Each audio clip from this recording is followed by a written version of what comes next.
Bun is the fastest JavaScript runtime environment, and it is much better than Node.js as well as Dino. So let us see how you can install this. So basically you have to execute this command curl https bun.sh/install:\bash.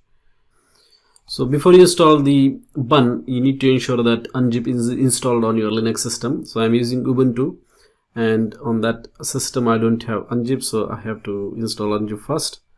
So here is the command sudo apt install unzip, and you can see this install now. And then next command that I need to execute is this one, curl https bun.sh/install:\bash. And then after that is installed, what you have to do is that you have to make sure that .bash rc file is updated. So I'm just going to go to that file,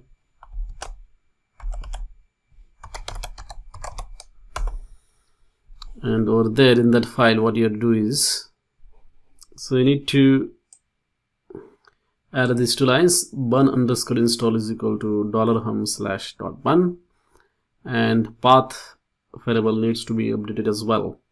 After that you can execute the bun commands. So for example, you can check the version of bun like this. That's it. Thanks for watching.